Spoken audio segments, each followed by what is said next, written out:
Good morning, everyone. Uh, it is always good to be back to Tata. This is my alma mater, and it's always happy to see my seniors and, of course, my friends and colleagues amongst the audience. And it's a quite an important day, I think, for all of us as an oncology fraternity, because this is the first, I would say, the conference which ISCC is building upon, and that itself shows the importance of why we are probably I'm standing over here and discussing the importance of supportive cancer in the oncology. I think supportive care itself is no more like more than a paradigm in oncology, and the importance stems from the fact that there are a lot of research which is happening in supportive care in oncology, and also there is a lot of guidelines which are coming, and that also itself gives its own importance and why it is kind of becoming a very important aspect in the treatment management. So we know that there is a definitely bit of a recognition which has been happening. We know a bit about palliative care, which was almost spanning for last many decades, but supportive care in oncology is a bit of a new kid on the block, and there is still a bit of an understanding which is going on. Still, we are not entirely sure what exactly it means.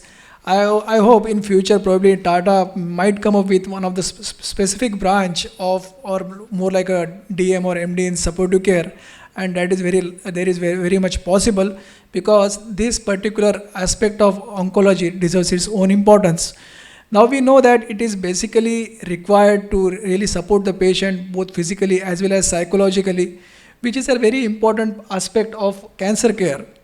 And as we know, there is also a lot of evidence which is building up, but the evidence is always in a very, I would say, in a very small pockets in any of the conference or meetings. If you really see any meeting, the importance what is given to a supportive care is extremely small, and it is also very difficult, as we already witnessed important session on nutrition, that there are definite challenges when we talk about supportive care and its implementation in day-to-day practice.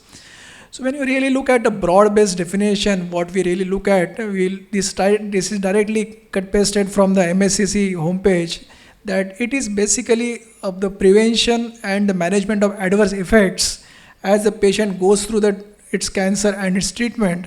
And there are many facets of this particular supportive care, which we include support for the physical as well as the psychological symptoms, and so on and so forth. So it's quite a continuum of, I would say, management which starts happening right from the time the patient is diagnosed till the time the patient eventually is transitioned into the palliative care and hospice care, and eventually patient dies. So it has to have all the components to elevate the symptoms and complications of cancer. Also important is to reduce the toxicities which normally come up with all these treatments, especially the newer treatments what we are really looking at. And also it also helps the patient to eventually tolerate the treatment well, and so that the outcomes are eventually better for such patients. So when we have such definitions like that, what exactly it means? It only means that it's basically a comprehensive approach towards cancer burden, and it also to really reduce the burden, at the same time the complications or consequences of therapies. So this is what, in nutshell, what I would say, that this is what supportive care is all about. And again, there are historically we talk about palliative care, we historically talk about also have been talked about various aspects of palliative care. So there are a lot of gray areas which are there, but as we traditionally we keep on talking that the palliative care is more for the end of life patients or the patients who probably are not going to get cured, and whereas supportive care is something which is going given for the patients who are actually getting cured. Now there is a big dilemma over here, I would say gray area over here, because as a medical oncologist, our majority of work is on palliative chemotherapy. These are not going to get cured, and we are going to give them the chemotherapy, and we are also going to treat their toxicities. So there are different issues in terms of the definition over here, and if that is not enough, we got further definitions. We also got Temel's definition of early palliative care. We also have best supportive care. We also have hospice care, which again becomes a part of palliative care. So there is a lot of overlap, and yet there is a bit of, I would say, bit of a slight gray areas in this overlap. But what essentially it means that this, if you really have gone through many of the papers, The umbrella of supportive care, it basically encompasses the care which starts from right from the curative patients, also encompasses the palliative and eventually also the terminal patients. Now, this supportive care mainly focuses on the treatment related issues.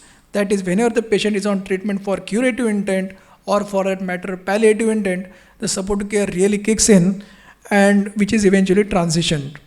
So here, if you really look at this particular, I would say, flow, that supportive care starts when actually there is almost like right from the earliest evidence of the disease till the time the patient starts on treatment for its curative aspect of it, where supportive care forms a very dominant aspect of it, but as it eventually goes, it also the palliative care and hospice care also becomes part of it, and that is how the supportive care is a kind of a continuum right from the diagnosis till the end of life in advanced stage patients.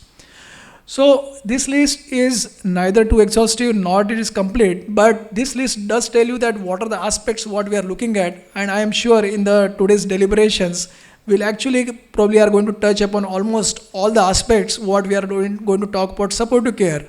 So it includes right from anemia to mucositis to nutrition and to intensive care to IV access.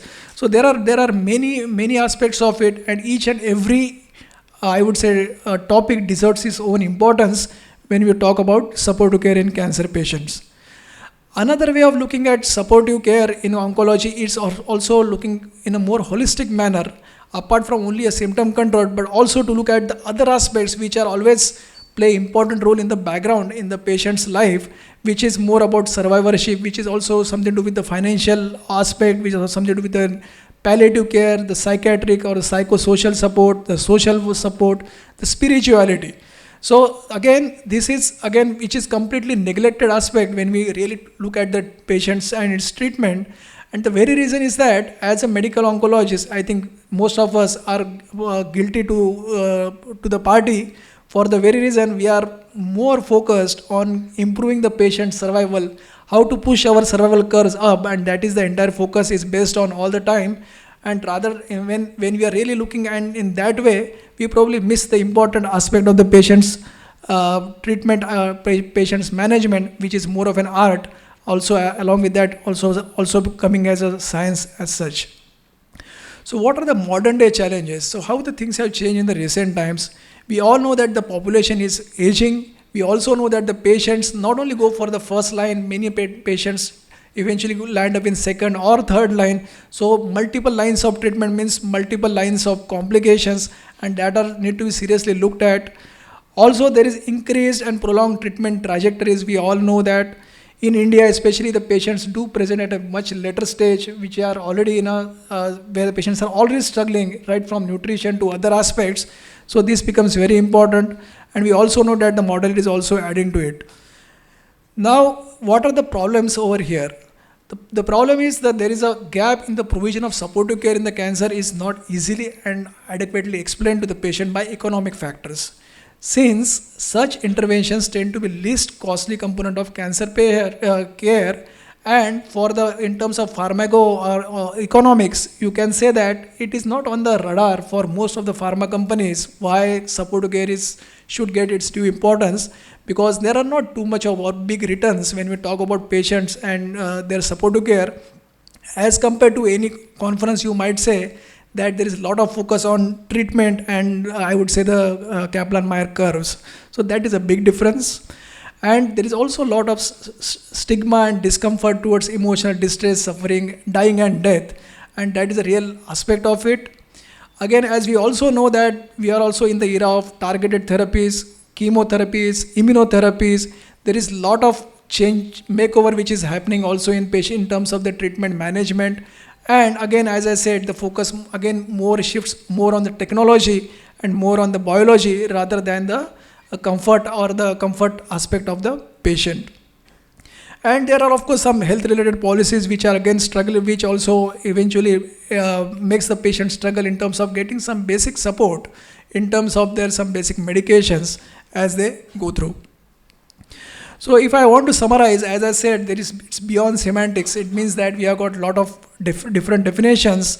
Supportive care should be reviewed as a comprehensive complement to oncological care irrespective of whatever disease, whatever, whichever the background the patient is from, whether from urban or rural, it has to be incorporated, it has to be integrated into the treatment plan for all the patients, so as to give the optimal well-being both physically as well as psychologically for the patients.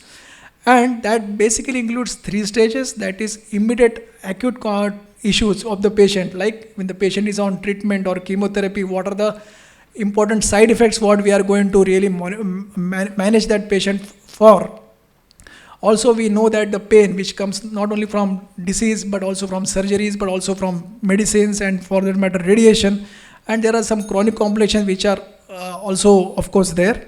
So these also need to be really taken care of.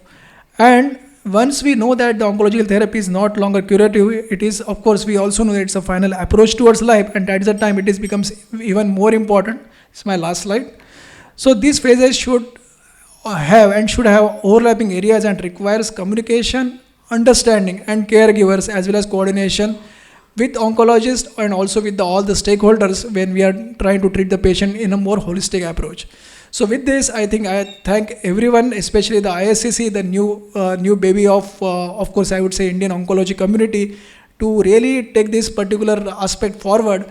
And I am sure that we are going to become bigger and better as in the due course of time. So with this, I stop here. Thank you so much.